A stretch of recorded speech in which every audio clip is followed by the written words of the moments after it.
Jai Shri Krishna Chaitanya Prabhu Nityananda Shri Advaita Gadadhara Shrivasadi Gaura Bhakta Vrinda Hare Krishna Krishna Krishna Hare Hare Hare Rama Rama Rama Hare Hare. Hare Krishna. Thank you very much, Shashwin, for the Mangla Charan. Hare Krishna, everybody. Today we have among us Shyamanand Krishna Das BG. As usual, he's always on before time and he's from Cape Town. So Prabhuji, on behalf of everybody on this group, please accept our humble obeisances, Prabhuji, and with pranam. Prabhuji, we are reading the Bhagavad Gita as it is. We are on chapter 9, the most confidential knowledge. We are on the last two texts. So Prabhuji, text 33 and text 34. I hand over to you, Prabhuji. Okay, hi Krishna everybody, lovely to be with you. So we're going to be discussing chapter 9, which is, in one sense, is the most amazing part of the Bhagavad Gita. Hence it's called the most confidential knowledge. So although we're going to look at the last two verses this evening, I want to look back a little bit so we have some context. You see, chapter 9, Krishna is establishing himself as the topmost object of worship. Actually, we all have to worship something. We all end up worshipping something. So we may as well worship the topmost object of worship. That is Sri Krishna, actually. So Krishna does that, establishes himself as the topmost object by comparison with other things that we might want to worship. So one thing that Krishna has discussed is the worship of the impersonal, actually, the undissociated, inconceivable Brahman, impersonalism. So Krishna analyzed that and said, if you worship that, actually, all your endeavors are ruined, actually. You don't really get much from that. Then Krishna discussed the worship of the universal form, which is a stepping stone on the path to worshiping Krishna, actually, because in the beginning, we may not completely understand how Krishna can be present in everything, but we can understand that there's something behind this incredibly vast material manifestation, Krishna's universal form. Then Krishna talked about the worship of demigods. And he said that actually if you worship the demigods, although you may want to enjoy the Soma Ras and the incredible opulence on the planets of the demigods, actually in the final analysis, all you get is repeated birth and death, because you have to come back from that.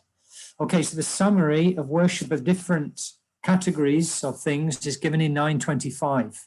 So we're going to look at that and then take some steps forward. So 925, Krishna says, those who worship the demigods will take birth among the demigods. Those who worship the ancestors go to the ancestors. So watch out for that one. No? If you don't like your family members, be careful about that one. Those who worship ghosts and spirits will take birth among such beings, and those who worship me will live with me. So Krishna is encouraging us actually to adopt him as the topmost object of worship, not because he needs our worship. Actually, Krishna doesn't need anything. He's self-sufficient and complete within himself. But he knows that for us to be complete and reach our highest potential, we need to adopt that mood of loving and worshiping Lord Krishna. So he's encouraging us in these verses. So in the last 9 verses, from 26 to the end of the chapter 34, Krishna is actually enunciating the glories of pure devotional service, to become Krishna's devotee and worship him. What are the amazing facets of that devotional service? So 26, the first thing Krishna says is very easy. It's so simple, actually, to be a devotee of Krishna, to worship Krishna. If one offers me with love and devotion, a leaf, a flower, or a fruit, or a water, I will accept it. So no one is barred from these things. Anyone can find a leaf or a flower, and the singular form is used. It doesn't mean many. One leaf, or one flower, or one fruit, or a little water. So Krishna's worship is very, very easy, and no one is barred from it, because everyone has got access to these things. Actually, Krishna mentions bhakti twice in the verse to show us that actually it's not that Krishna needs your leaf. You know, if you don't offer today, Krishna will go, now I'll have to go hungry because this devotee hasn't offered me a fruit so that I can eat. It's not like that, actually. But Krishna is really interested in the devotion. not so much the article. He's interested in the thing which is offered with love. So Krishna's worship is very, very easy and simple, and no one is barred from it. Then in 27, Krishna says, look, you may not be my devotee yet. You may not be ready for that. But whatever you're doing in life, just offer that to me. I'll accept that even, and it'll bring you to the platform of devotion. And therefore he says, whatever you do, whatever you eat, whatever you offer or give away, and whatever austerities you perform, do that as son of Kunti is an offering unto me. Whereas Krishna is saying, look, okay, just do what you're doing, but offer the result to me. And in this way, actually, then the result of that is explained in the next verse, 28. In this way, you'll be freed from the bondage of work and its auspicious and inauspicious results. With your mind fixed on me in this principle of renunciation, you'll be liberated and come to me. Because if you offer the results of your work to Krishna, that means some degree of renunciation. You want to enjoy the fruit, you want to offer it to Krishna. So in that spirit of renunciation, actually, eventually, you become liberated and you'll engage in Krishna's devotional service and you'll come to him. So Krishna is so magnanimous and amazing, you can just offer him whatever you're doing in life. And in this way, you can come to the platform of devotional service.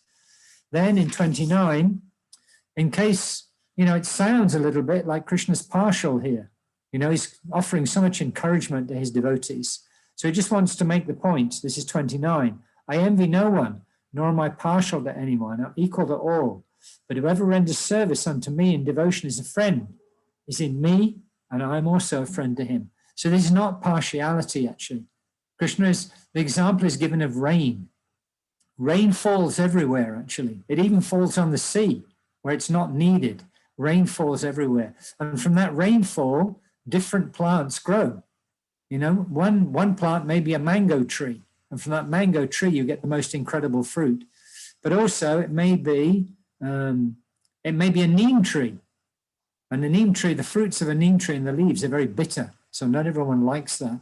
So it's the same rain that's falling on everyone, actually. But what you do with that, how you receive that, is up to you. Krishna says, if they surrender unto me, I reward them accordingly. Everyone follows my path in all respects. So Krishna is equal to everyone, actually. He doesn't envy anyone. He's not partial to anyone. He distributes his mercy everywhere. But it's a question of how it's received, how to receive that. But the devotees, actually, it's natural that if the devotees try struggling to be devotees and come to Krishna, it's natural that those children will be helped. Krishna helps everybody, but those that are actually trying to become his devotees, it's a very natural thing to want to help them. So it's not partiality, actually, it's a natural thing. It's like if you have 4 children and one of them helps you with the washing up after supper, and then they tell you, will you help me with my homework? You naturally feel inclined to do that. It's a very natural thing. So then, in 30, Krishna says, because one who's endeavoring to become a devotee is a very special soul, actually. In the 7th chapter, you may remember just a couple of chapters ago, Krishna is saying, out of many thousands among men, one may desire perfection. And of those that achieve perfection, hardly one knows me in truth. So the devotees are very rare, actually. So Krishna is especially inclined to his devotees. So inclined that this is what he says. Even if one commits the most abominable action, is engaged in devotional service, he's to be considered saintly because he's properly situated in his determination. So one's trying to be a devotee and accidentally falls down or commits some abominable act, Krishna lifts that devotee up actually and protects him because he's determined to be a devotee despite the fact that he may have made a mistake. So this is an incredible boon of if one engaged in devotion, even if he makes a mistake or falls down accidentally, Krishna lifts up that devotee. And then in the next verse, he talks more on this subject. He quickly becomes righteous and attains lasting peace. That's what happens if you become Krishna's devotee. Devotional service purifies us, actually. And we very quickly come to the right platform. He quickly becomes righteous and attains lasting peace. O son of Kunti, declare it boldly that my devotee never perishes. He tells Arjuna, you say it. Because sometimes Krishna breaks his promise. Like, on the battlefield of Kurukshetra, he said he wouldn't fight, but then at one point he picked up a chariot wheel and he charged at Bhishma to kill him, actually, because he was giving Arjuna such a hard time. So Krishna will even break his promise sometimes, to protect his devotees. And therefore he tells Arjuna, you say it, because people say that I break my promise, but if you say it, everyone will believe it. So this is Krishna. Actually, he will protect his devotees, actually. Then this is another incredible, you could say, natural consequence of devotional service. Even if you make mistakes or get into trouble out of accidental, because of your previous association with the material nature, still, actually, Krishna will lift you up and protect you. This is Krishna's devotional service. Then also, as indicated in 26, Krishna says in 32, O son of Prita, those who take shelter in me, though they be of lower birth, women, Vaishyas, merchants, and Shudras, workers, can attain the supreme destination. Anyone, actually, it doesn't matter what their position, even if they're very sinful, actually, if one takes up this devotional service, it can purify anyone and raise him to the greatest platform. This is another glory of Krishna's devotional service, actually, this most confidential knowledge. So this is a quick look back. So we're dealing with the last two verses. We should keep in mind that Krishna is telling us about the glories of his pure devotional service, how wonderful it is. So this verse that we're going to study now, 33, is connected to 32, because Krishna is saying in 32, even those who are not so qualified, because there's something called punya kamana, that qualifies us to get the mercy of a devotee. We were studying that in 728. Punya kamana, those who've acted piously in previous lives and also in this life, actually, and the sinful activities are completely eradicated, they take to my devotional service. So punya kamana. So those who are low birth don't have so much punya kamana, but still the devotees of Krishna are so merciful, they offer it to anyone, and anyone can be lifted up by gaining access to that devotional service. So what to speak of others who are more eligible, by their birth, because their birth indicates the previous karma. So this is what Krishna is saying. How much more is this so of the righteous brahmanas, the devotees, and the saintly kings? Therefore, having come to this temporary, miserable material world, engage in my unloving service unto me. We should read the Sanskrit now, because we're going to do these two verses. So I say, you say. Is it all right? Kim puna brahmana punya. If you like, you can unmute and we can chant together. Kim puna brahmana punya bhakta rajasyatata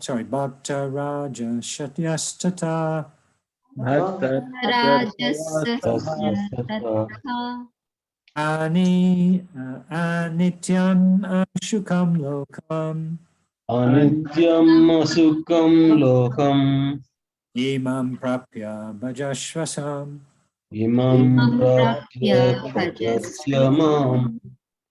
Okay, so the word for word of this goes, Kim. Kim. How much? How much? Punaha. Punaha. Again. Brahmanaha. Brahmanaha. Brahmanas. Punyaha. Punyaha. Righteous. Righteous. Bhaktaha. Bhaktaha. Devotees. Rajarishayaha. Rajarishayaha. Saintly kings. Tata. Also. Anityam. Temporary. Asukam.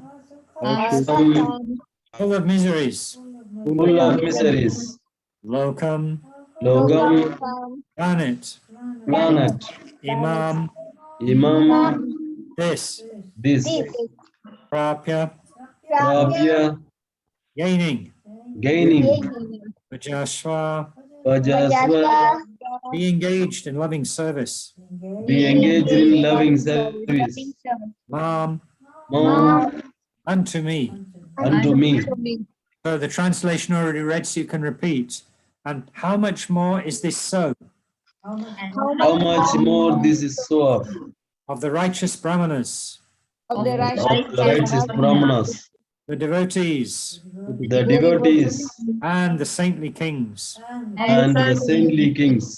Therefore, having come to this temporary miserable world, engage in loving service unto me. engaged in loving service unto me. So do you agree? There are two words here which are especially important. Anityam and ashukam. So in Sanskrit, if you put an a before a word, it reverses it. So nitya means eternal. So anitya means not eternal. In other words, it's temporary. Everything in this world is temporary, actually. Whatever we want, even if we get it, it will go away after some time. And then asukam, because sukha means happiness. Yeah. So therefore, asukam means miseries. No? So this is what this lokam, this planet is. It is full of temporary things which are causing misery to us in different ways. Do you agree? Yes. This is not a place for a gentleman. So Prabhupada says in the purport, in this material world, there are classifications of people, but after all, this world is not a happy place for anyone. Doesn't matter who you are. There are miseries that no one can escape. Miseries caused by the body and mind, miseries caused by other living entities, misery caused by the demigods. No one can escape, no matter what your situation. It is clearly stated here, anityam ashukam lokam. In this world is temporary and full of miseries, not habitable for any sane gentleman or gentlewoman, right? And everybody knows that. Because you say to your friend, oh, how are you today? And what does your friend say? Your friend says, not too bad, right? Do you know people who say that to you? You say, how are you today? And some people say, not too bad. Yeah?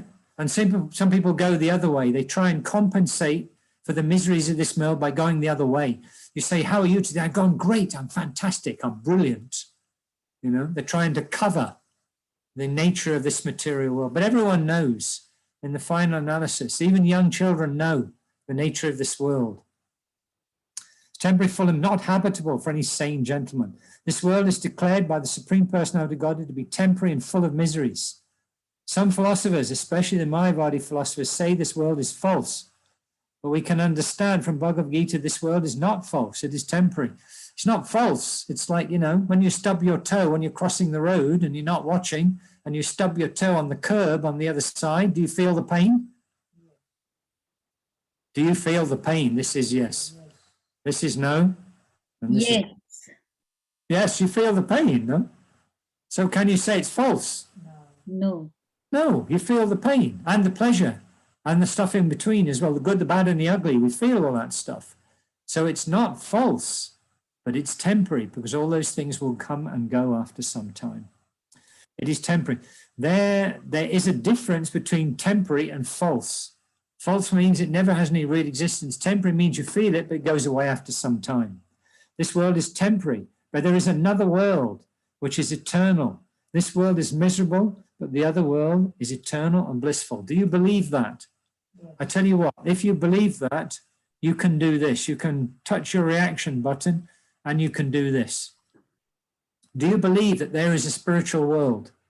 Yes, we believe. We believe it. Some of us do anyway. Nobody else is putting their hand up. Okay. There's putting a hand up. Dr. Prembaru is telling me, yes, he believes it. Bina put a hand up. Yes, everyone's going for it now. You see, we have to be convinced about this. We have to be convinced. That is why Krishna is talking to us in Bhagavad Gita, to convince us by logic and argument. You know, this world is a temporary place which is full of misery. We have to be convinced about that. If we're convinced, we may want to go there.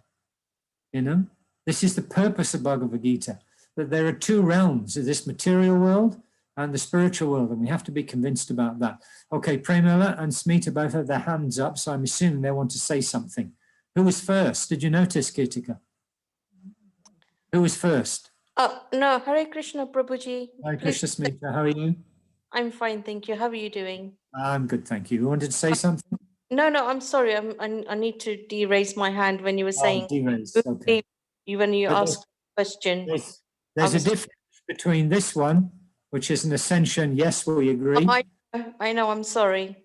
This one says, oh, I want to say something. This, in my case, now I want to say something and I agree. It's okay, no problem. So I'm trying.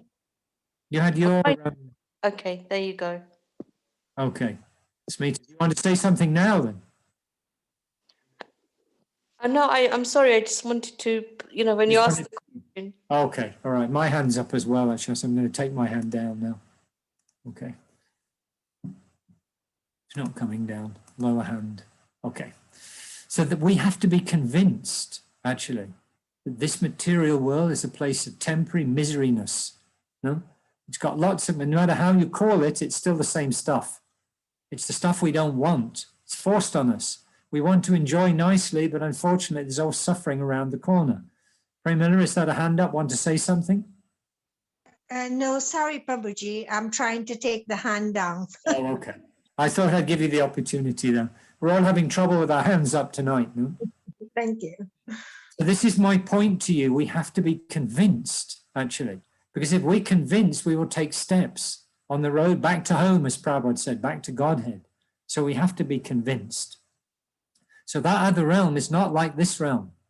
And what is the proof of that? The proof of that is within us, we have the desire to enjoy unlimitedly.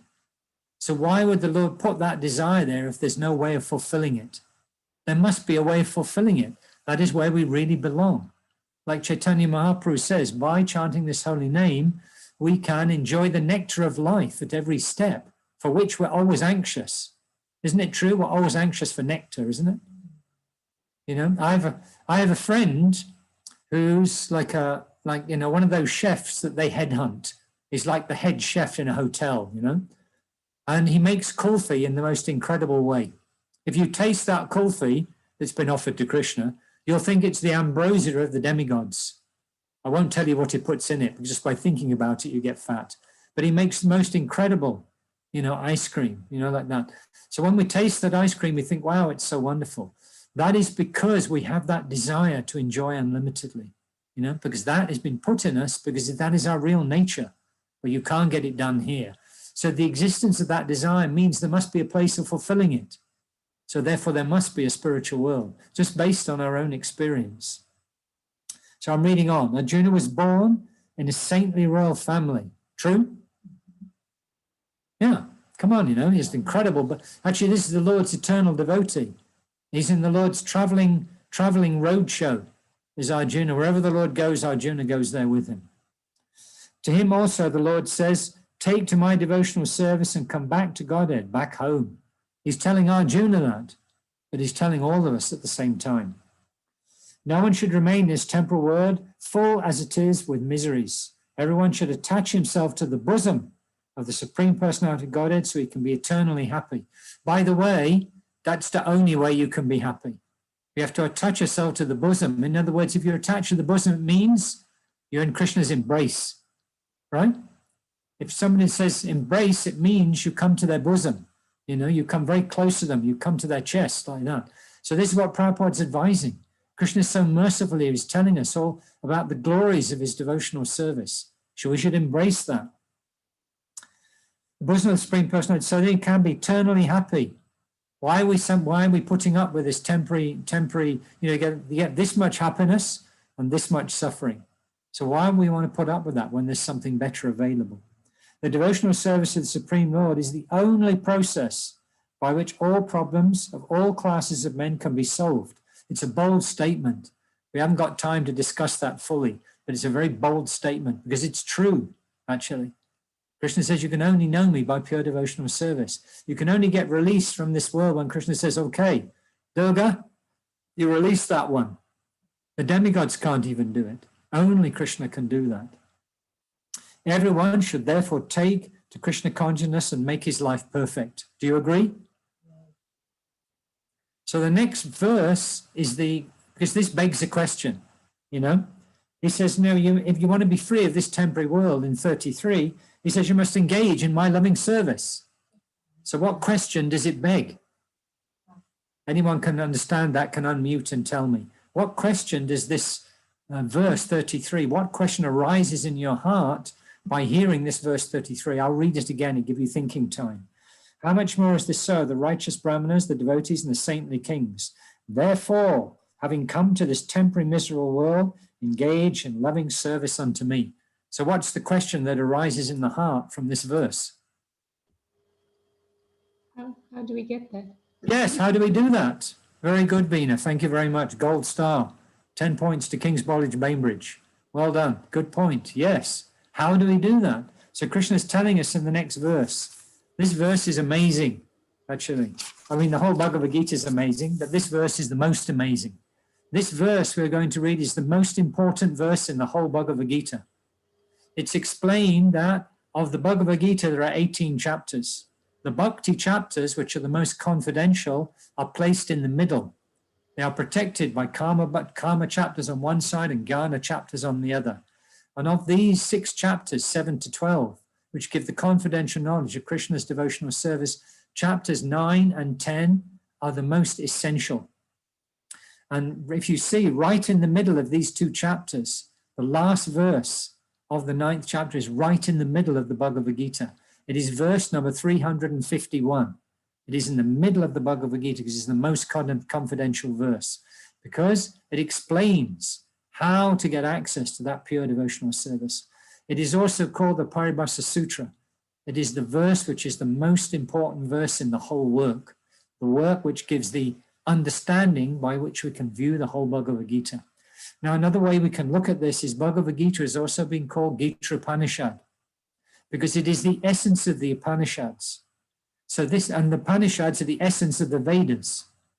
So in this way, we can say that the Bhagavad Gita is the essence of the whole Veda. And of the Bhagavad Gita, chapters 9 and 10 are the most confidential essence. And the most confidential essence of chapters 9 and 10 is this verse. So this verse is the most confidential essence of the whole Veda. So you can understand it's a very, very important verse. And also we can, if you stick around till we get to, take you another, I don't know, another few months, you stick around till we get to the end of the Bhagavad Gita, this verse comes up again, actually.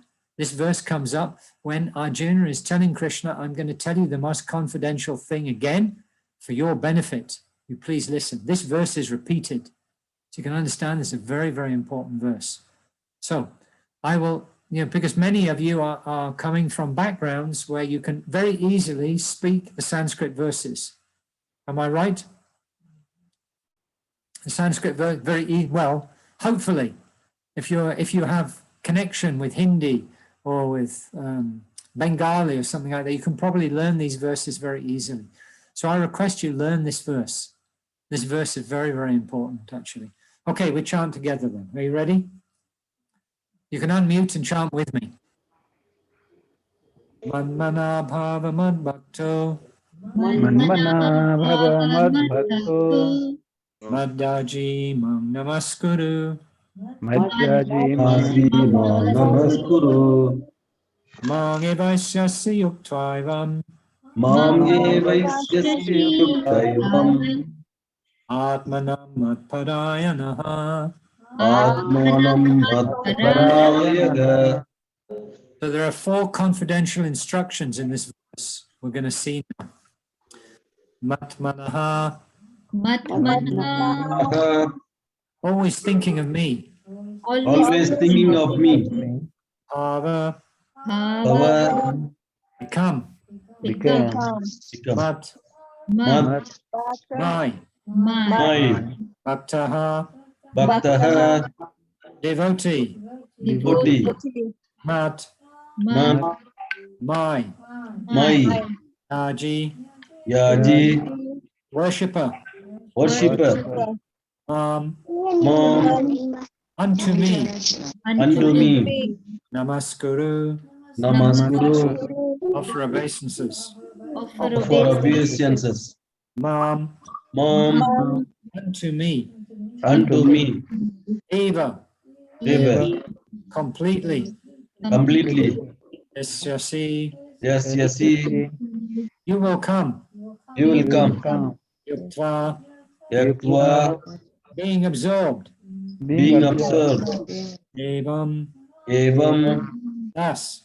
thus, Atmanam, Atmanam, your soul. your soul. Natparayanaha, Matparayanaha, devoted to me. devoted to me. Srila Prabhupada is very mercifully and very wonderful giving us the word-for-word meanings of each verse. It's not there just for Prabhupada's pleasure. It's there actually so that we can enter deeply into the meaning of the verse. So when we understand the word for word meanings, it opens the verse to us, can deeply understand that. So the translation, it goes as follows. Engage your mind in always thinking of me. Become my, offer your obeisances to me and worship me. Being completely absorbed in me, surely you will come to me. Please repeat. Engage your mind in always thinking of me. Engage your mind Mind in thinking of me. Become my devotee. Become my devotee. Offer your obeisances to me. Offer your Offer obeisances to me And worship me. and worship to me. Being completely absorbed in me, Being completely absorbed to me in me, surely you will come to me. surely you will come to me.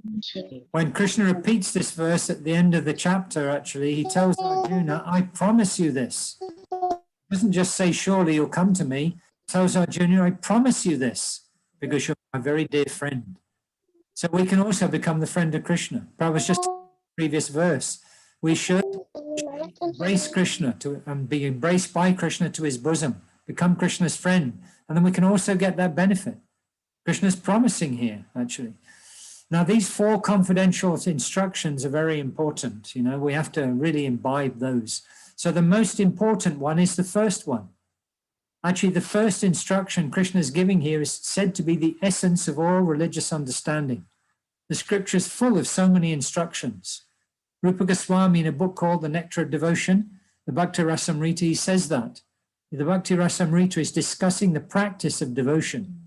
So he says, you know, before we discuss the practice of devotion, we should consider for a moment, because there are so many instructions in the scripture. Like Srila Prabhupada says, if we consider all those instructions and we do those things, we won't get out of the bathroom in the morning, because there are so many things to be done, you know, proper instructions in the scripture. So therefore, Rupa Goswami says there are so many instructions. So what's the most important thing? So when something is expressed, which is very important, according to Sanskrit understanding, it should be presented as a positive injunction and also a negative injunction. So the positive injunction is always think of Vishnu, always think of the Supreme. And the negative injunction is never forget him. No? And if we do that, actually, then that is considered to be the essence of all religious knowledge. So Krishna is saying the same thing here. Engage your mind in always thinking of me. Do you remember that verse in the 8th chapter that we studied? I don't think I did it with you, but anyway. Just turn that verse up if you got your Bhagavad Gita. Turn up 8.5. It's in the last chapter. 8th chapter, 5th verse.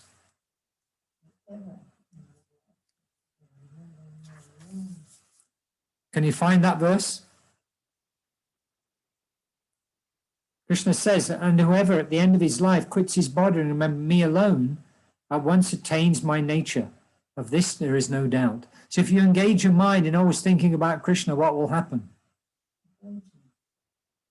Even if at the time of death you will think of him, and then Yes, and therefore you will go to him. And then just to make sure that we're not we got this and we understand what's going on here, Krishna says in the next verse, whatever state of being one remembers when he quits his body, O son of Kunti, that state he will attain without fail. So my advice to you is don't think of your pet dog. Don't do that. No, let's think of Krishna, because whatever state of mind we have accumulated in our life, that is where we'll go. This is why we have to practice devotional service, and this is why Krishna is giving the instruction here. Always engage your mind in thinking of me. Become my devotee, because you know you're going to become the devotee of something or someone. Everyone is. We become devoted to something. New car, big house, member of the opposite sex, a demigod, all kind money, you know, fame. We become devoted to so many things in our lives, trying to attain those things. So we must become devoted to something. So why not become devoted to someone who can actually take you out of this miserable material world? This is what Krishna is telling us here. Become my devotee, because you're going to have to worship someone, right? Isn't it? We all worship something or someone. So Krishna tells that. No, offer your obeisances, because we offer obeisances in different ways, actually. We do offer obeisances. In our minds, even when we worship something, we're offering obeisances to it, whatever that is. Maybe subtle, but we're doing that. So why not offer your obeisances to Krishna? Actually, Prabhupada, I remember one conversation where Prabhupada was telling one of his disciples that if someone offers obeisances, it actually obliges that person deep in the heart. If someone comes to you and they pay obeisances to you, how do you feel about that person? First of all, you feel a bit embarrassed, no? And you just want to pick that person up and embrace them. Isn't it like that? So that when we offer obeisance, that's how Krishna feels. Just wants to embrace this devotee to his bosom. Like that. That's how Krishna feels. And then worship. Krishna says, offer your obeisances to me and worship me. We all have to do these things. We have to think of something. We have to become a devotee of something. We offer obeisances to something and we worship something. Everyone does these things. So why not worship Krishna, who's the topmost object of worship? And Krishna's analyzed that in this chapter. What do you get if you worship Krishna? Well, you go to his supreme eternal abode, where there's no misery. That place is called Vaikuntha. It means a place where there's no anxiety. Whereas this world is full of anxiety, isn't it? Even when you're sitting at home, eating your supper and feeling safe, still there's so many anxieties in the mind. So we have to do these four things. So why not do it with Krishna as the object? And then being completely absorbed, because if you think of Krishna all the time, where will you be? You'll be completely absorbed in Krishna. So if you're completely absorbed, what will happen? Shri Krishna says, surely you'll come to me. Because he just told you, whatever you think of at the time of death, that's what you'll get. So this is a very compressed verse, which is telling you, this verse can be expanded actually. But Bhagavad Gita, it's just a summary study. But Krishna has given the essence of everything we need to know here. Become Krishna's devotee. Always think of Krishna, become his devotee. But you know what that means? If you're always going to think of Krishna, what must you do? I'll give you a clue. Yeah. Have you noticed Krishna gave you two of these and one of these? Did you notice that? That probably means we should use these twice as much as we use this. Don't you think? It's probably like that. So with Krishna's, and these orifices, these ears, have you noticed they're always open? You can't close your ears, no, unless you put South African Airways earplugs in your ears. You can't close your ears, they're always open. Prabhupada even says, that if a thief comes to your house in the dark, your eyes won't help you, but using your ears, you will hear that thief, and that may save you. So the ears are very important. Krishna's given us two, because he wants us to listen to his katha twice as much as we speak.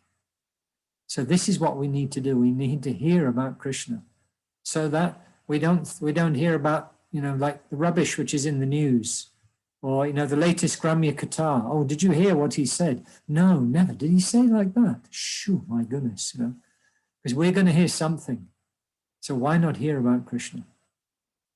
So this is what Krishna is offering to us, the basic elements of how to become a pure devotee of Krishna, by always engaging the mind in thinking, by becoming a devotee, by offering obeisances, by worshipping, because we're going to do these four things anyway. Okay, purport. It's a long purport, actually. So I may read quickly. It's a long purport. But there are some very, very nice points in this purport, so we'll try and draw those out. In this verse, it is clearly indicated that Krishna consciousness is the only means of being delivered from the clutches of this contaminated world. We just analyzed that, actually. You're going to go where you're thinking, no? So if you think of something other than Krishna, where will you go? If you think of something other than Krishna, where will you go? Other. You'll go that place, wherever it is. Yes. Thinking of your husband, you'll go to Hubby Loka. You're thinking of your wife, you go to Patni Loka. So you've got to be careful what you're thinking of. We have to control that. So this verse is clearly indicated that Krishna consciousness is the only means of being delivered from the clutches of this contaminated material world. Why contaminated? There's all kinds of horrible things here which tie us down. Anything you touch in this material world will tie you down to this material world. Sometimes unscrupulous commentators distort the meaning of what is clearly stated here, that all devotional service should be offered to the Supreme Personality of Godhead, Krishna. Krishna himself has just analyzed that in this chapter that we've looked at. If you worship the demigods, what do you get? You get this much somaras, and then a lot of trouble. You only get this much, and then you get a lot of trouble. You have to take birth again. So those who worship the demigods only get repeated birth, death. If you worship the personal form of the Lord, well, everything, all your endeavors will be ruined. So Krishna's analyzed this himself, actually. The only object of worship which yields anything worth having is the Supreme Personality of Godhead. So Krishna himself has just analyzed this in the verses we've been looking at. And Prabhupada here is emphasizing the point. Unfortunately, scrupulous commentators divert the mind of the reader to that which is not at all feasible. Have you noticed how many times Krishna says ahang and mam? Mam means? Me. And ahang means? Me. I. Ahang means I. Krishna is speaking. He says I, me, over and over again in the Bhagavad Gita. But unfortunately, there are people who say, well, this isn't exactly true, actually. Such commentators do not know that there is no difference in Krishna's mind and Krishna. Krishna is not an ordinary human being. Agreed or not? What do you think? Krishna is not an ordinary human being. I mean, can you lift Govardhan Hill with the pinky of your left hand at 7 years old? Actually, you probably couldn't even lift your toys when you were 7 years old. No? Yeah. Well, you see, this is the problem. And when we try and imitate Krishna, we just get a disaster. And what about killing Putana at 7 days old? I mean, so just you can see from his activities, he's not an ordinary person, actually. He's always the Supreme Personality of God and all circumstances. Even when he's a young child of 7 years old, his position of the Supreme Lord is not challenged. He remains the Supreme Lord. Even when he's eating Van Bojan, picnic in the forest with his coward boyfriends, and Brahma's thinking, how can this be my Lord? Eating chip rice and yogurt with his left hand, and the remnants of these coward boys, my Lord would never do that. So he's not challenged in any circumstance, actually. He is the absolute truth. His body, his mind, and he himself are one and absolute. There's no difference. It's a good job, because when we chant Krishna's name, that's also Krishna. Everything about Krishna, it's not that something is separate from Krishna. Everything about Krishna is the same as Krishna, actually. It is stated in the Kuma Purana, as quoted by Bhaktisiddhanta Saraswati Goswami in his Anubhashya comments on the Chaitanya Charitamrita, 5th chapter, Adi Leela, verses 41 to 48. Now that's a whole discussion. That is actually a chapter about the identity of Lord Nityananda.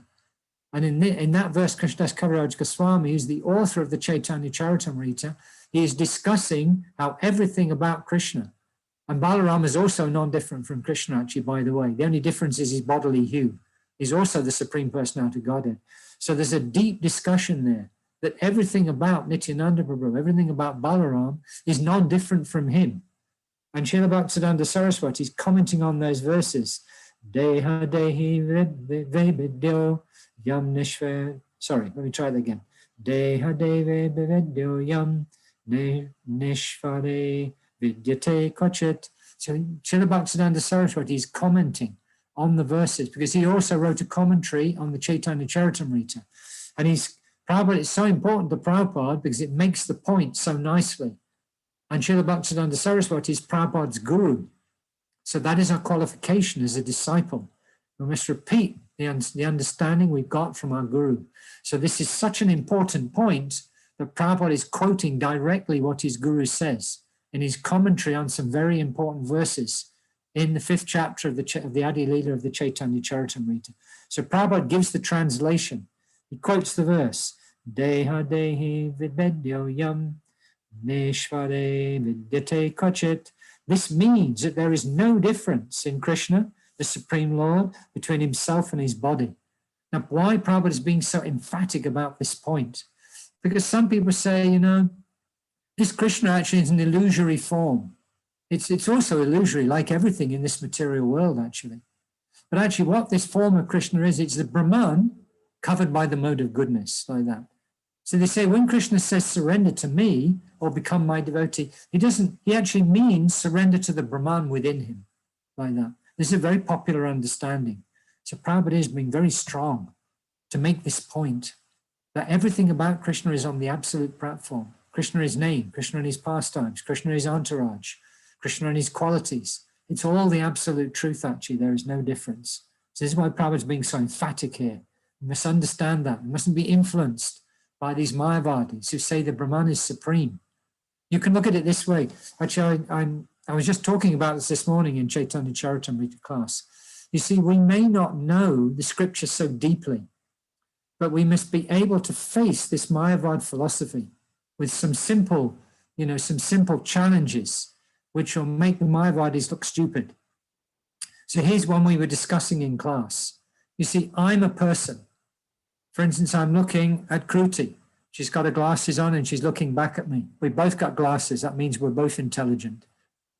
So she's looking back at me and I can understand this is a person. She's got a personality. The personality she's got is different from Kirtika, who's blowing her nose right now because she's in England and people catch cold regularly there. That's why I don't live in England anymore. There's too much weather there. So she has a different personality. I also have a different personality. Heavens, even dogs and cats have personality, isn't it? One dog is friendly, another one always barks at you. Even the cats, one likes this, another cat likes something else. So even animals have personality. Actually, even plants have personality. If you place a plant on a windowsill in a house, it will bend towards the light. So we are coming from the Supreme and we have personality. But no, the Supreme doesn't have personality. Now, does that make any sense? No. Actually, we're coming from the Supreme, and therefore the Supreme has the greatest personality. So that is why Prabhupada refers to Krishna as the Supreme Personality of Godhead. So it's a very simple way of dealing with Mayavad philosophy. That we're persons, cats and dogs are persons, and we're all coming from the Supreme. So how is it that he doesn't have a personality?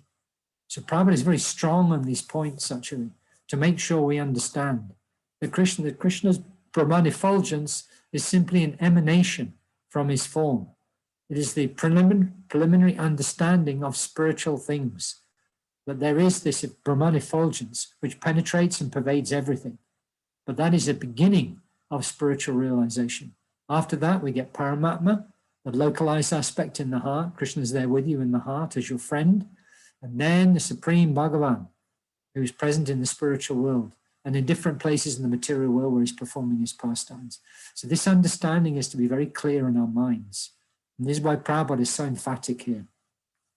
This means there is no difference in Krishna, the Supreme Lord, between himself and his body. But because the commentators do not know the science of Krishna, they don't know actually.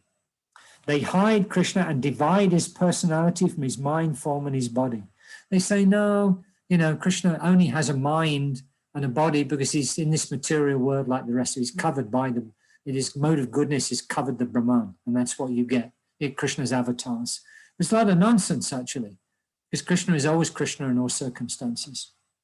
Although this is sheer ignorance of the science of Krishna, some men make a profit out of misleading the people. So Prabhupada is referring to all kinds of so-called sadhus who are using their knowledge to make a living, or in some cases, live fabulously wealthy lives. Based on this misunderstanding, they mislead the general people, actually, in this way or that way. But actually, we have to teach this science as it is given in Bhagavad Gita. So Prabhupada is very strong on these points. That's why this purport is so strong here. Okay, I'm reading on. There are some who are demoniac. Now, Prabhupada's talking about the ones who are misled. Now he's talking about those who are openly demoniac. They also think they think of Krishna, but enviously, just like Kamsa. Kamsa was told, Kamsa, you are such a fool.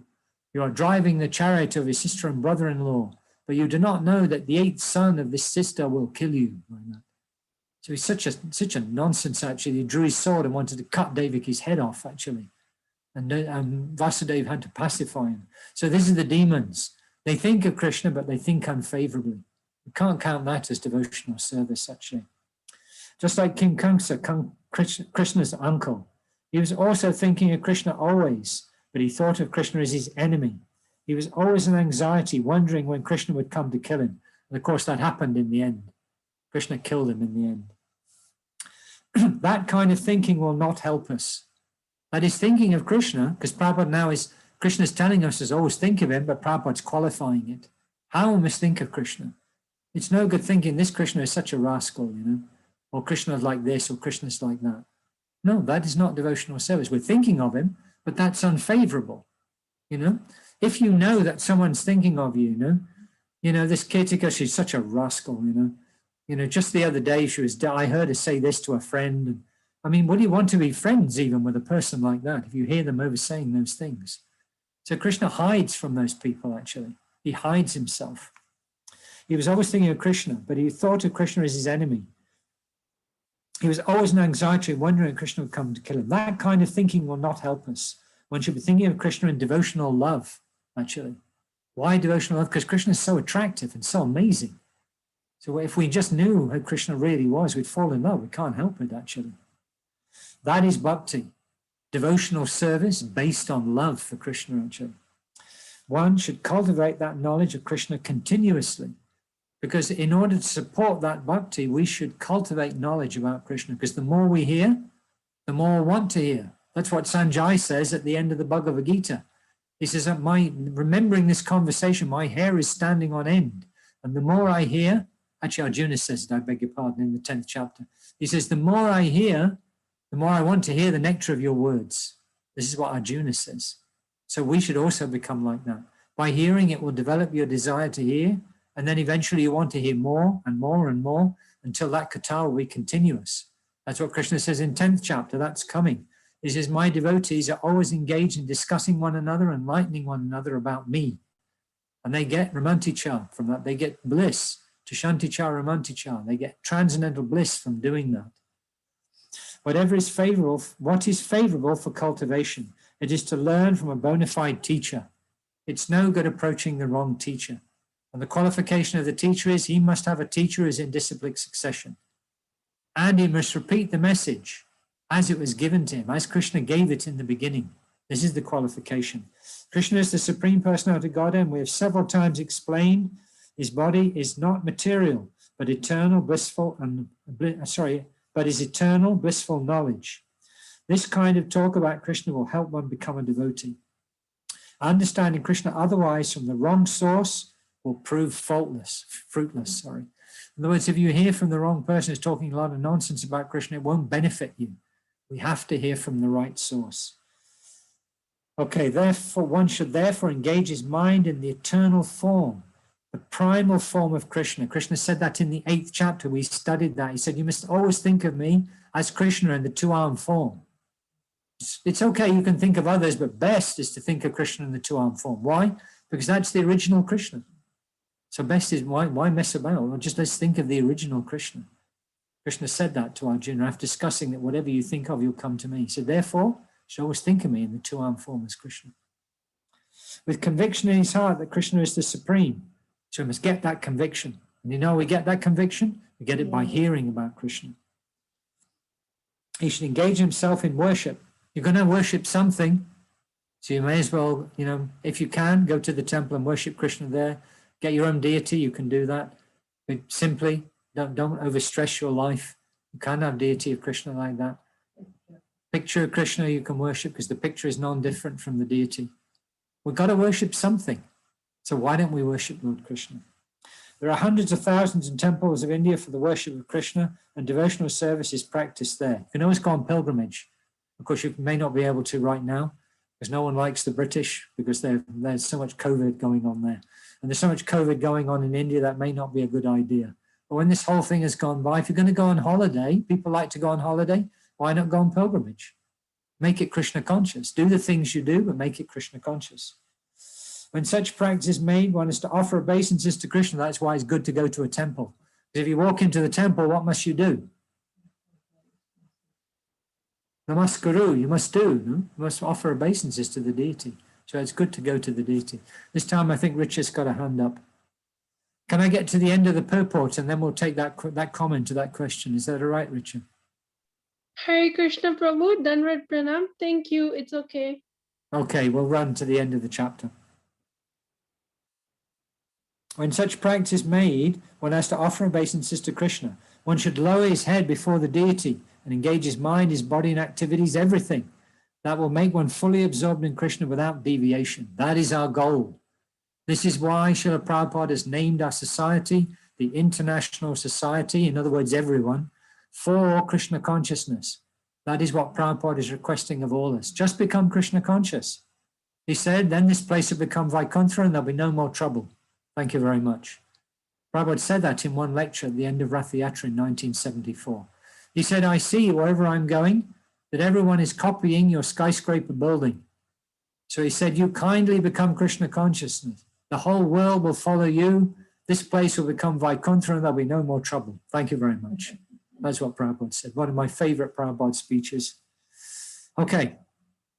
That will make one fully absorbed in Krishna without deviation. This will help transfer one to the Krishna Loka. Krishna Loka or Goloka. It is the place of Krishna, the planet of the cows.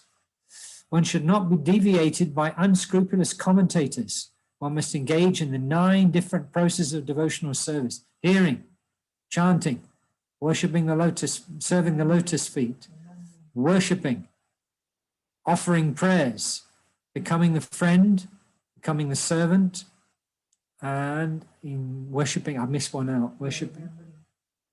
Did I say that? I'm misremembering. Okay, we'll go through them again. Hearing, chanting, remembering, serving the lotus feet, worshipping, offering prayers, becoming the servant, becoming the friend, and surrendering everything. These are the 9 processes. We can engage in one or more. Any one even can yield perfection.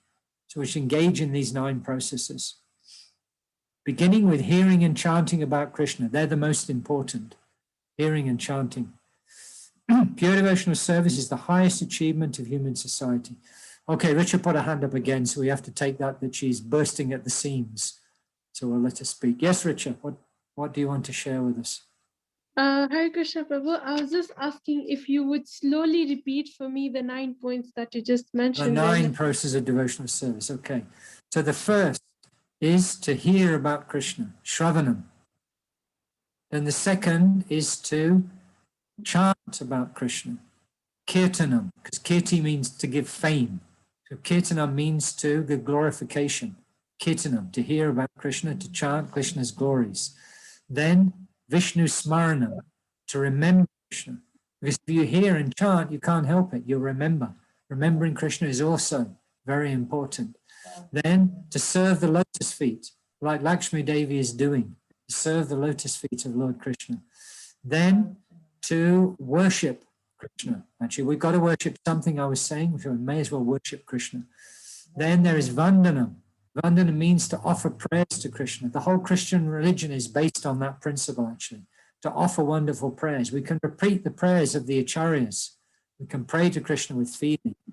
Then there is becoming the servant, dasyam, become the servant of Krishna, to do Krishna's bidding. What does Krishna want us to do?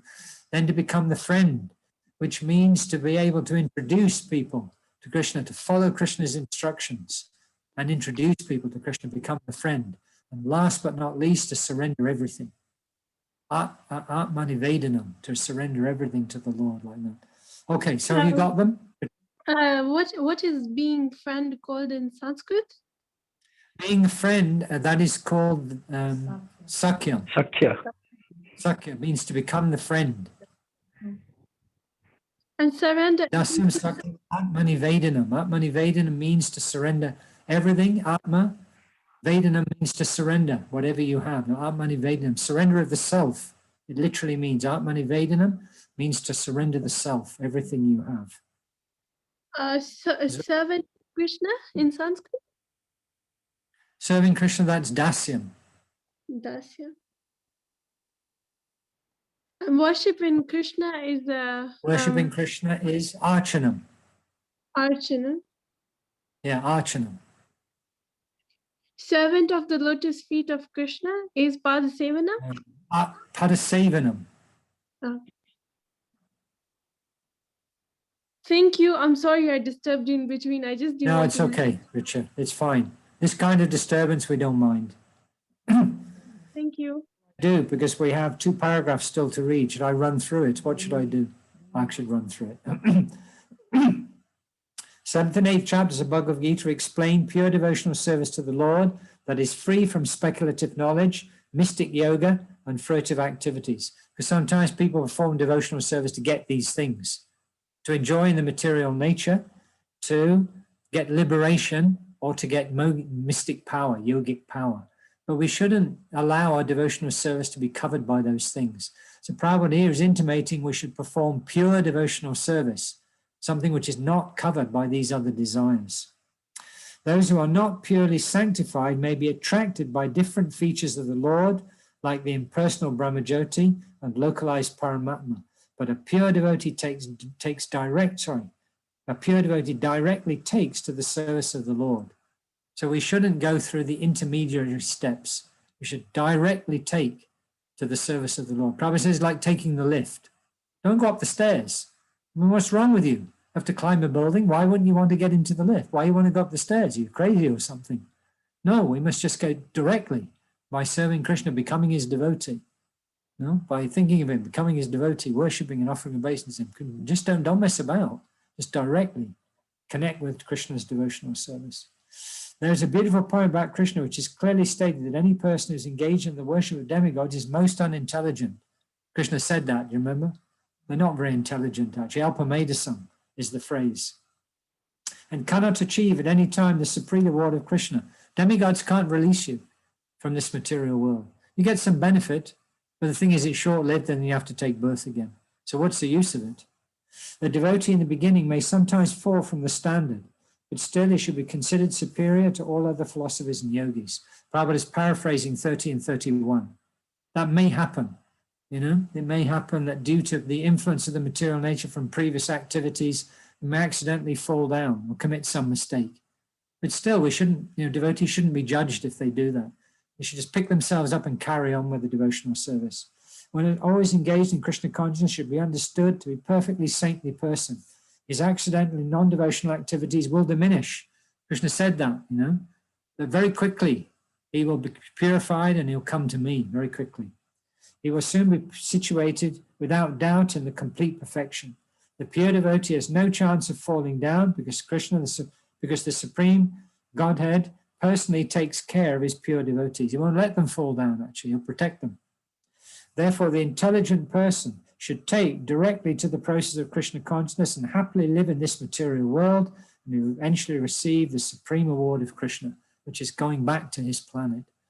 So we hope Krishna has taken so much trouble to convince us by comparing himself as an object of worship to other objects of worship, and Krishna like wins out, he's head and shoulders above everything else. So we should understand and take to Krishna's worship and service, remembering Krishna always in our minds, becoming his devotee, offering obeisances to him and worshipping him. So you can understand why this is the most essential verse of the Bhagavad Gita. Okay, I apologize that I've gone 5 minutes over, but in my defense, it was a big purport. 2 purports. Comment. Are we allowed to ask for comment and realizations, or must we just end? No, Prabhuji, we are allowed. And we We're did allowed. 2 verses, so it's allowed. Yeah, it's allowed. Parad, we have your hand up, so I'd like to hear from you. Oh, wait, mine is a question, not a realization. Okay. That's okay. Oh, so I ask it. Yes, please. That's what I'm waiting for. So Prabhu, when you are having this talk about, you know, Lord Krishna's form and what we're, you know, like how we're supposed to think of him and remember him in the 2-arm form. So are we free to say, or are we in the position to say that Lord Krishna came here in this material world in that form so that, you know, it's more easy to comprehend? Because at one point I just sat to myself and I thought, a description of such a person that, you know, is bigger than big, smaller than small, has no form, and then, you know, all this, you know, like I just sat down and thought, and any of you who is going to think about it, I'm just going to give you the summary of the result. You get a headache after it. So we say, yeah, I understand that. That he came in that form so that we can easily comprehend him, you know? Yeah, you see, when Krishna appears in that form, it's a very special thing. It's a very, very special thing. It's so special, Krishna only does that once in the day of Brahma. Actually, one of our acharyas who's written a biography about Sri Chaitanya Mahaprabhu, he actually tells us how Krishna was thinking, you know. He was thinking, you know, for a long time, I haven't given this very special thing of devotion to me, you know, in the mood of the residents of Vrindavan. He says, because the thing is, when I come to this world, everybody worships me in the mood of awe and reverence. Isn't it true? When you think of the Supreme Lord, you're like this, you know, this might be P's and Q's. So Krishna was thinking, how will anyone get access to my transcendental pastimes in Vrindavan? How will that be possible? So he said, I'll come and I'll display the most amazing pastimes by which even I'm amazed. Krishna actually says that. Our Acharya, Krishnadas Kaviraj Goswami, actually writes like that. He says, I'm going to come, he's paraphrasing Krishna's thinking, I'm going to come and I'm going to display the most amazing pastime by which even I'm amazed, you know, to give devotees a chance to enter his pastimes and see, you know, what's going on in the spiritual world and attract them. But it doesn't make the other pastimes of Krishna's incarnations any less. You know, if you worship Lord Ramachandra, that's great, you know, but why not worship the topmost?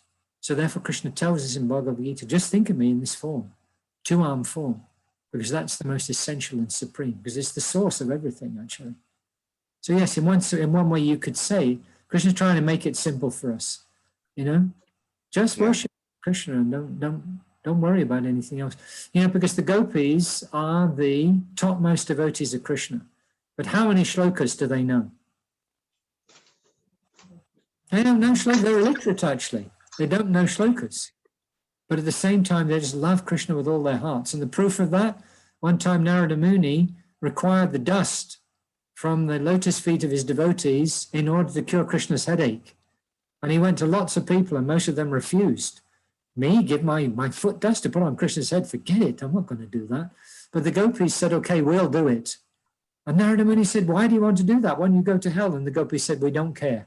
So long as Krishna's headache is cured, we don't care if we have to go to hell. You know, so we should just be like this. We should just love Krishna because he's the topmost source of everything, actually. Is that all right, Prahlad? Yes. Okay, so Kruti's hand is up, Prabhuji. okay. All right, our beloved devotee, Kruti. Sikanga has come on, so I assume she wants to say something. So since greatly Just senior add to me, I want to let us know what she wants to say. Sikanga Mataji. Okay, I wanted to add that Krishna's two-handed form is also in the Goloka Vrindavan. Yes, yes. You know, I may have omitted to mention that. And all those places have four-handed forms. Yes. The Krishna's form is two-armed, Goloka Vrindavan. Yes, very nice point. Form, yeah. Thank you very much for making that point. Yeah, you only find Krishna in two-armed form in Goloka Vrindavan, topmost planet of the spiritual sky. Anywhere else got four arms.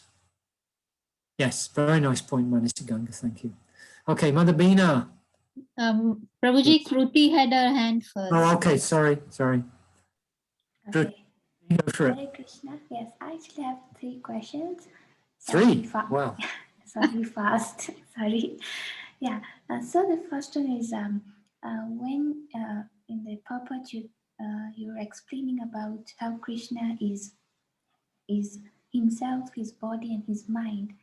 I was listening to Srila Prabhupada one day, and he said something that difference between Krishna and human beings is the quantity. Yeah. Yes, if you could explain that point. I thought you were related, but You see, we are also godly. Actually, in Nectar Devotion, Rupa Goswami analyzes that Krishna has 64 qualities that we can appreciate. Actually, Krishna has unlimited qualities, but he's written about 64 that we can appreciate. And Krishna has those in unlimited quality, unlimited quantity. We're living entities and we have 50 of those 64 qualities, but in very minute degree. So we're also coming from Krishna. So we're also made of that same substance, but we're very tiny. And therefore the opulence we can manifest is also tiny. So we're godly, but we're not God. In other words, we are also made of the spiritual nature, but we're very tiny. But Krishna is described as Vibhu. He has unlimited qualities in unlimited manifestation. So that is the difference between us and Krishna. We're also godly. We're also made of spiritual substance, but what we can manifest is very tiny. only 50 of those 64 qualities. And Krishna can manifest 64 to an unlimited degree. Does that help? Yes, that was very clear. Okay, number 2 then. Yeah. So when you were saying about how we have to be free from speculative knowledge, mystic yoga, and fruitive activities, you combined mystic yoga with liberation. So And I didn't combine it actually. I wanted to show these 3 things as separate. Actually, Rupa Goswami writes a verse which gives the definition of pure devotional service. And 2 things he says there. He says that it shouldn't be covered by karma or jnana. And then he uses the word adi to indicate etc. because he can't get it into the verse. But actually there are 3 kinds of covering which can dilute our devotional service and mix it. So one is the desire to enjoy the material world. Another one is to attain knowledge or liberation. And the third one is to get mystic siddhis. Because some people want to perform spiritual activities so they can become powerful, so they can walk on water or produce ash or make a pomegranate appear from another place. So they are mystic siddhis.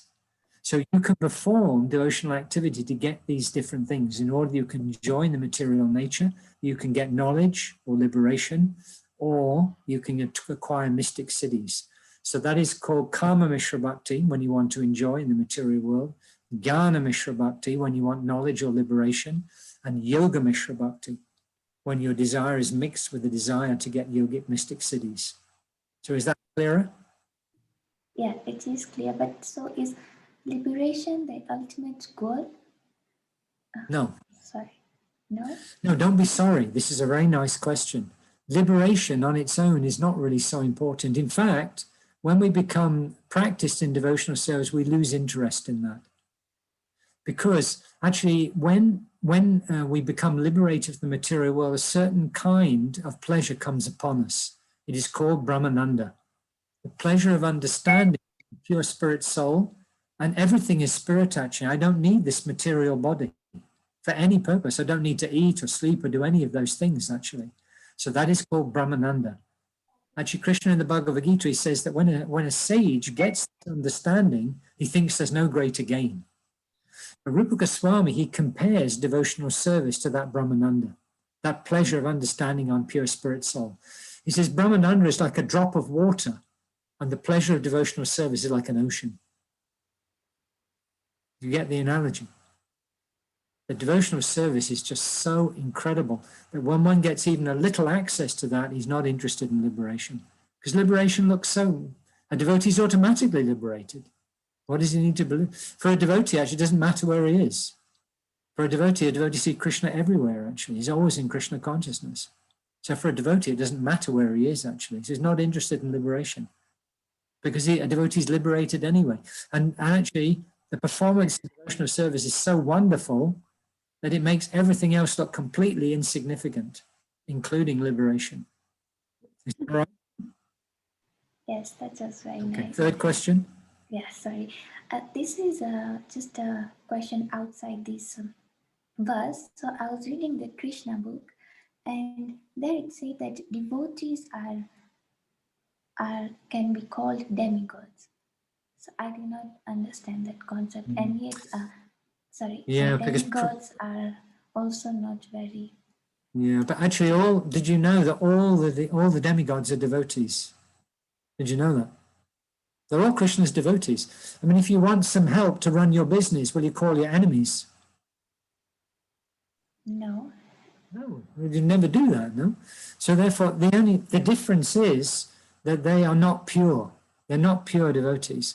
The demigods are devotees who have desire to enjoy and control. So Krishna allows them to do that, and he gives them big posts in the material manifestation because they want to enjoy and control, but they're still devotees. You see that because when they get into trouble, what happens? They go to Krishna. When the demigods get into trouble, what happens? They go to Krishna. Yeah, they call out to Krishna, oh, Krishna, please come and deal with this demon because it's a big problem, no? So they're devotees, but they're not pure.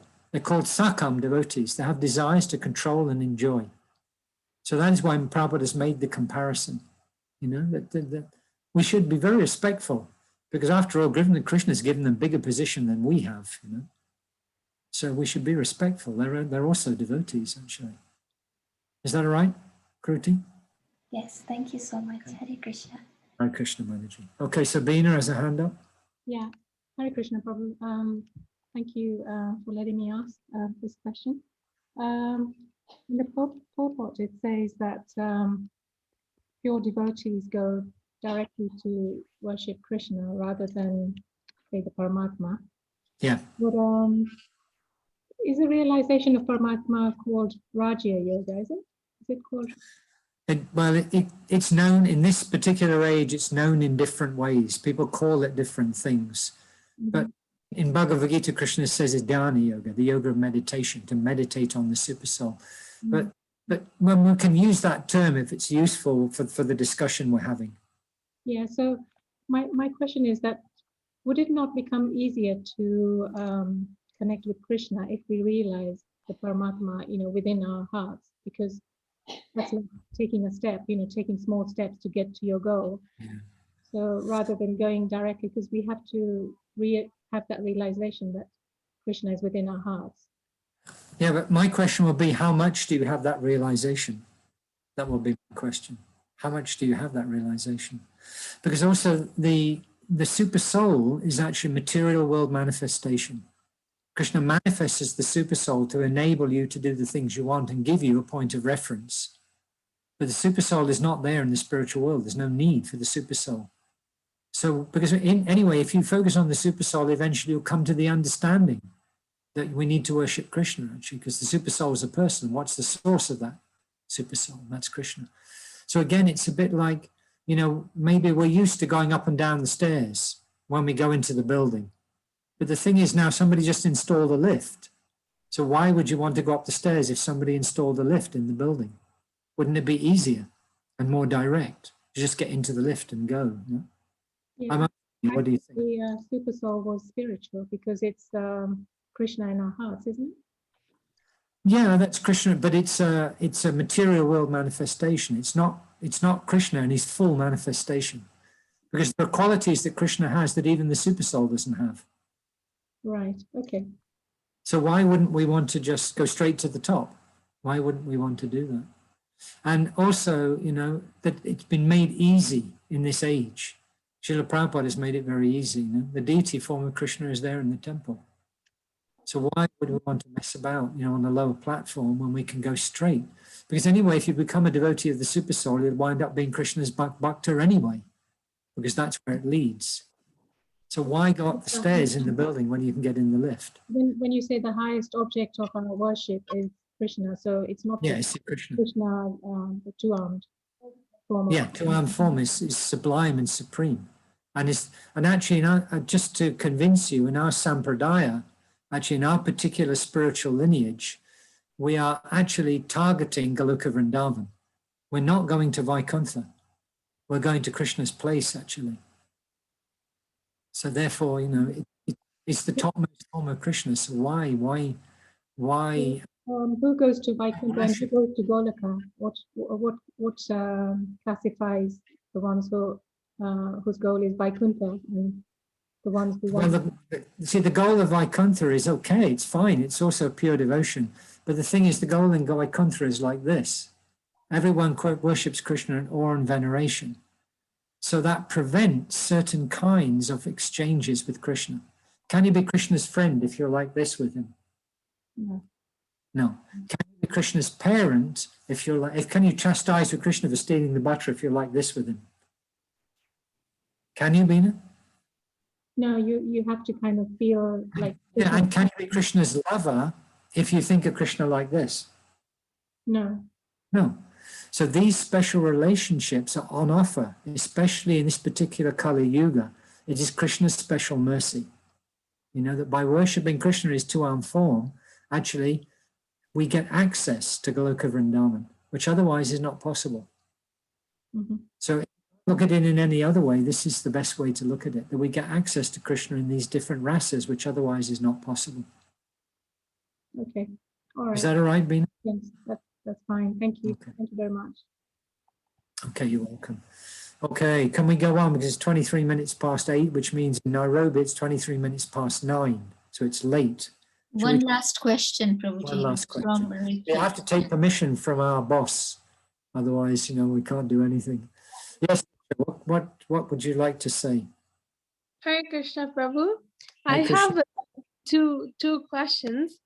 One of them is very simple, but that's the second. So first one is that when we talk about surrendering completely to Krishna, I would like to relate it to demigods, that we already know that they have already surrendered to Krishna and they are the devotees of Krishna. So just like the way we are on earth, that Maya affects us, does Maya also affect those devotees, those demigods up there who have surrendered completely to Krishna? They are not surrendered completely to Krishna. Not surrendered completely. And we see that because they go on enjoying, and when they only approach Krishna when there's trouble. They are not complete. They're devotees, but their devotion is mixed with desire to either control or enjoy the material nature or both. So to follow in the footsteps of the demigods, while they're devotees and they have a lot of power, we should be careful not to, want what they've got, even though they're devotees. We should rather aim for pure devotional service and not mix with the desire to enjoy or control in the material world. Does that mean they can be called karmic? They are karmic. In one way, yes, you can say they're sakam devotees. They have a desire to enjoy in this material nature or control this material nature. So the devotion is not pure. So if a person on planet will have such a devotion like them, he will get the position of the demigods that are there. He can get that. Yes, if you're not pure and you have a desire to control or enjoy the material nature, you might get the position of a demigod. You might get that position. That's why Krishna says, those who worship the demigod. Do you remember that verse? We just read it, 9:25. What does Krishna say there? Those who worship the demigods, what does he say, Richard? They go to demigods. Yes, they go to the planets of the demigods. And what happens after their good fortune runs out? Yeah, they enjoy, they come back to the material Yes, they world. come back. So why would you want to do that? No. So we should respect the demigods, but we shouldn't worship with them the idea of going to their planets and enjoying like they do and becoming great devotees who have a lot of material power. But rather we should skip that step. We should just worship Krishna in pure devotion, because that is the only way. Prabhupada said that in the purport. It is the only way out of this material world. There is no other. So why mess about? Let's just go straight for Krishna's lotus feet and get out of this material world. What do you think, Richa? Yes, I understand it. I assumed that Maya doesn't affect I thought Maya was limited to Earth. Oh, Maya affects them, definitely. Like Lord Indra is a good example of that. So many times he gets himself into trouble, but then again, he can't recognize Krishna. Even Lord Brahma, who's the secondary creator, even, his master instructed him in the heart at the beginning of creation, and then he's watching Krishna eating chip rice and yogurt with his left hand, and he thinks this can't be my master. So even Lord Brahma is subject to Maya. What to speak of others? No? Is it clear, Richard? Yes, it is. Okay. The Okay, second thing is, I have one more thing to say. Okay, go for it, quickly.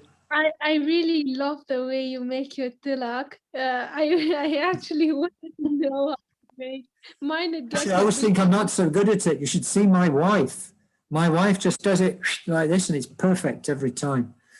There's a description in the biography of Madhvacharya of Vyasadev's tilak.